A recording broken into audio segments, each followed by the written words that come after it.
Welcome to the Noodle Podcast. We are Kate and Max, and we love noodling on what we've learned by accident. This podcast is a space where we share how we get the best out of ourselves and the people we've worked with. In today's episode, we discuss hot examples, sometimes with toe-curling consequences, of when we've acted with integrity. These include how to act when leaving your job, gossip and banter, yes or no, and the terrible danger of the reply all button. Hello, Max. Hello. We're actually in person. No. This is so nice. Our past 3 episodes have been virtual. They weren't virtual, they were real. But Yes. we were not in the same space. And it just makes so much difference, doesn't it? It was awkward. Yeah. There was a time lag, even though we're not actually that far away No. in terms of a couple of miles. Yeah, I know. But I know. yeah. Yes. So let's make the most of it, shall we? Let's do that. Right. What are we talking about today? Today, I think we're talking about integrity. Mm. And integrity comes in lots of different shapes and sizes. Mm-hmm.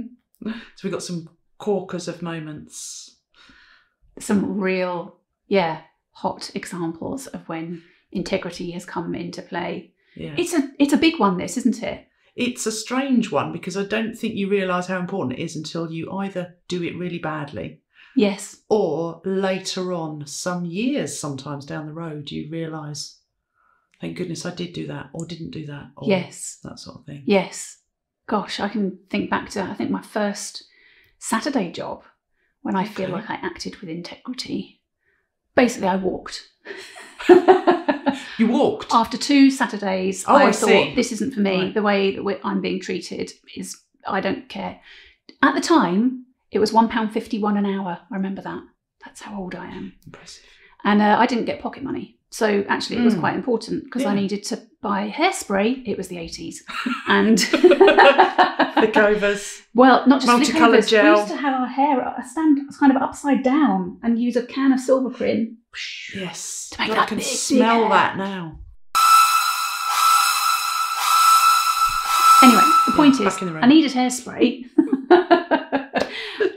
but it wasn't worth the how we were being treated at Really? this particular fast food restaurant. Uh-huh. I'll leave you to think about which one that might have been Ah. in our hometown. Yeah.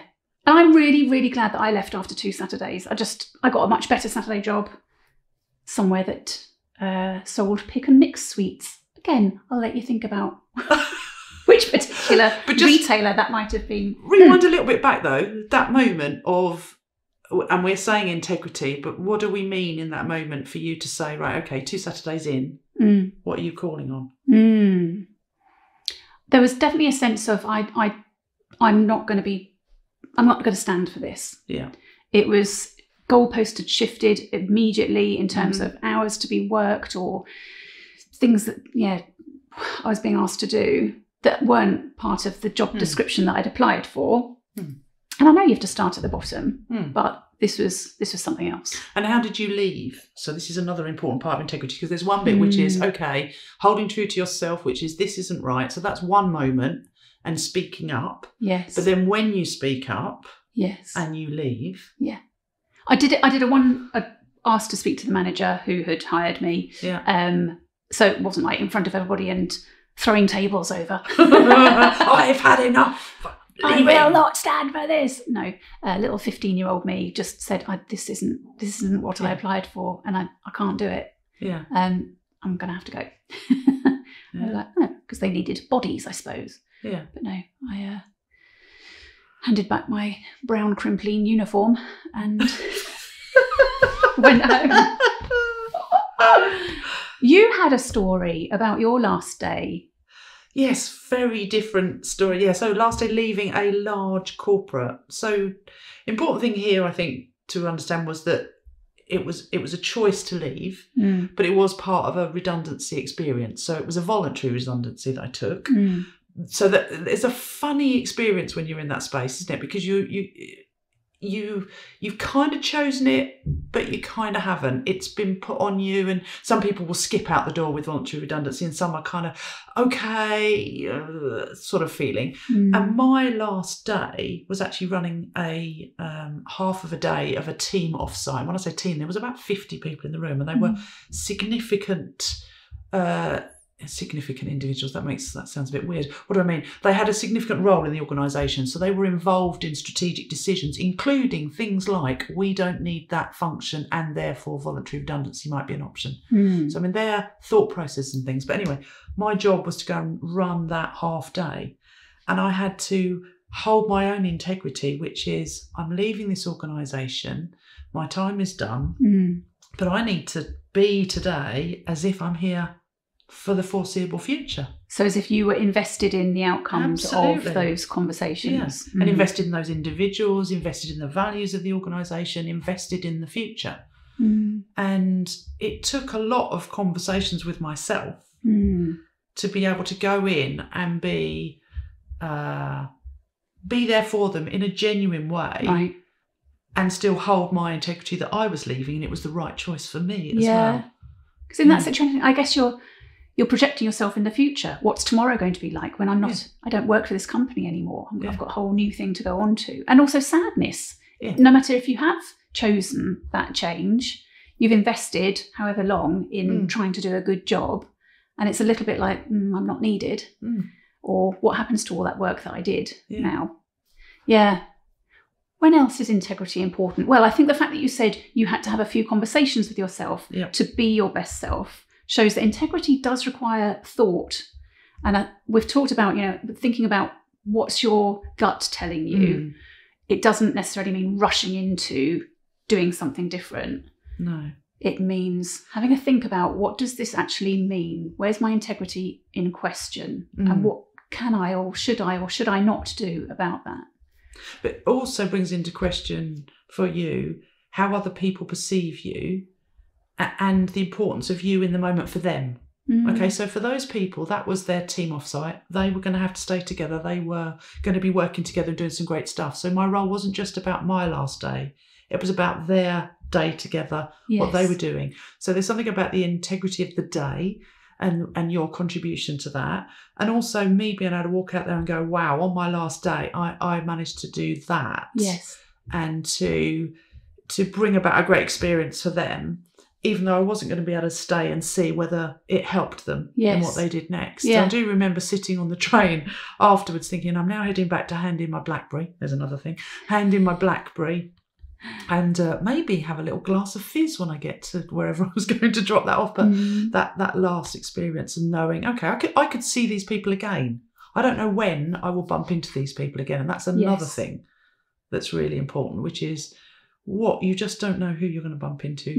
And when. I think that's a mark of integrity, isn't it? Can I hold my head up high in the future by the way that I did or did not act today? I've got a couple of examples. One where I acted with integrity for me and it didn't make any difference at all. Okay. And another example where I think it did. Go on then. So, okay. So the first one was I was working in a team which had all sorts of them and us bits to it. There were some women and there were some men, and they operated quite differently. There were some older, more experienced people and some younger people, and they operated quite differently. Okay. So there were these divisions going on. There were people who'd been in the team for ages and some newcomers. I was one of the newcomers. I like to think I'm a champion for truth. So I'm kind of the truth sayer, and where I could see and hear some real negative chat going on about, they do that, they think they're better than us, and behaviours. One group would buy lunch for each other and the other group would just sit there not having any food at all, even though they weren't based in that office. They'd come for a meeting. Oh, okay. Just like left sandwichless. There was very little thought going on. And I thought, I don't think the head of this team knows what's going on. He sat somewhere different. He didn't walk the floor. I thought, I'll tell him what's going on. And I did, and it made not one bit of difference. At all. I still hold that I think I operated with integrity there. There was something going on that made that team not very effective. Wasn't really my job to fix it, but I think somebody should say something to a leader where that's happening. What you're talking about there, I love that though, is the new eyes thing, which is if you are a team manager or a team leader and somebody new comes into your team, that's a golden moment to ask the question, what are you seeing that we haven't noticed because we're around one another all the time? What patterns have we got into? What norms have we got? So shame that team manager didn't, but I think that's a great moment. I'm okay about that. Yeah, I did what I thought. What about the other one when it did make a difference? The other one was I was on a board of a social care charity, and I was a non-executive director, so I just sort of rocked up every month or so and helped with various things. The close management team, directors, had a way of talking that made me feel quite uncomfortable. Okay. And I'd noticed this theme, and I thought, is it because I'm very aware of that? So the theme was, they would say things like, well, if you had to hold a gun to my head, I would say blah, blah, blah. Yeah. Or, oh, just kill me now. Or, oh, just shoot me. Or they would do that, hanging gesture about a situation. Right. And in our last episode, I talked about my proximity to suicide and being very aware of that. The amount of times they talked about death and suicide in just everyday language, I thought, if I'm feeling uncomfortable about it, it might be that other people are, or they might not realise just how shocking some of what they're saying is. And it was difficult for me to say something about it because I didn't really want to share my stuff, but I did. I spoke to the chair, and she said, I hadn't realised that we did that. Actually, a lot of us operate in difficult environments. We come from, sort of backgrounds where we're dealing with death and trauma and all sorts of things. Yes, we do talk like that, but we don't ever mean to make people feel uncomfortable. Thanks for pointing it out. I'll have a word with the team. We'll rein it in. And I felt like, even though I was really shaky took a lot of by bravery. saying it. Yeah. But again, it was worth it. But there's a risk, isn't there, in pointing out something, calling out where there might be something going on that you don't feel is quite right. You're taking a risk that you also might be rejected or made to feel even more other. That banter that you're not part of sets you apart. But with that risk, there's also the potential of reward. Yeah. And that links to willful blindness as well, which is sometimes people are deliberately ignoring because they don't want to deal with or the conflict that could lead to. Yes. Yeah. But you're also reminding me of my how not to do things story from early in my career. So that thing about when people banter, you said the word banter, and I was thinking, okay. So that dynamic that occurs where in an office context or group context, people start to develop nicknames for people or things like that. And I remember working in a team, this is early email days, but it was, where we had somebody senior working in the organisation. And unfortunately, this person had developed, because of their role and the fact that their role was to be challenging and to manage controls and risk and things like that, had developed a nickname that we had obviously given her that was the Wicked Witch. Okay. Now. No. Yes. I had that moment back in the day when you hit reply all, but you don't think you have. You think you're replying to your own boss. And in the email, I put something about the Wicked Witch in the. It was just a one-liner. I was supposed to be being funny.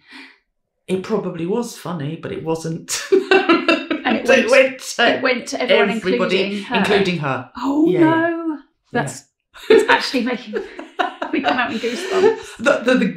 The gut wrenching feel when you've done that, when you've pressed the button and there's no recall. Oh, you can't pull it back. It's gone. Yes, and I had to instantly on the phone to my boss to say what I've done, and oops, and then to do the walk of shame. Oh, and walk across the floor of this massive open plan office into her, not her office, and justify myself. Oh no. But it's good to learn early on, really good to learn early on, which is and we talk about this, don't we? It's all right to have a laugh and a joke and have some fun, but you've got to remember that would you be prepared to say this in front of other people? Would you stand by what you've said? Would you be happy for what you've said to be replayed at some other point? It's we haven't got much time left to talk about this, but there's something around, do you get sucked into the gossip and become part of it, get in that drama triangle? Or do you stay slightly outside for the sake of integrity? Yes. It's a tricky one. Yeah, and holding your integrity throughout your interactions with others is the thing we're talking about here, aren't we? And gossiping. If you find yourself repeating things that other people say, then you're becoming part of that drama triangle, or that, repeating of patterns that are not helpful. Yeah, without wanting to be too prudish and kind of, always being the good girl that doesn't get in there. Because it can be fun. It can be really fun being. Yeah.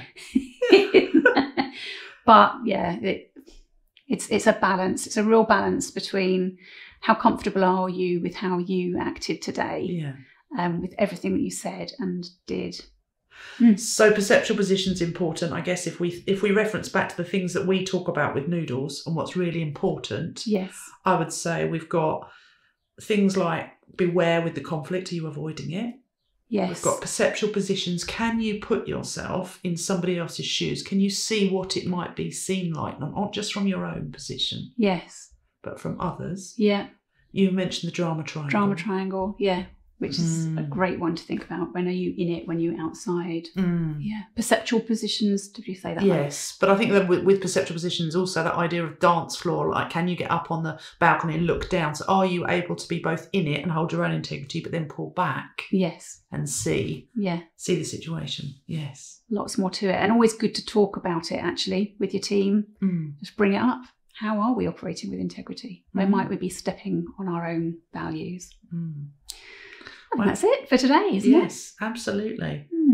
Lots of things to think about there. Yes. And just don't ever press the reply all. If you've used someone's bad nickname, I'll let you know what yours is in a minute. Okay. Thank you very much for joining us today. We'd love to know what you think and any experiences that you have that you're happy to share.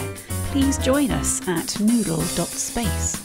Don't forget to subscribe, share and leave us a review. You can now follow us on Instagram at noodle_space. We'll see you next time.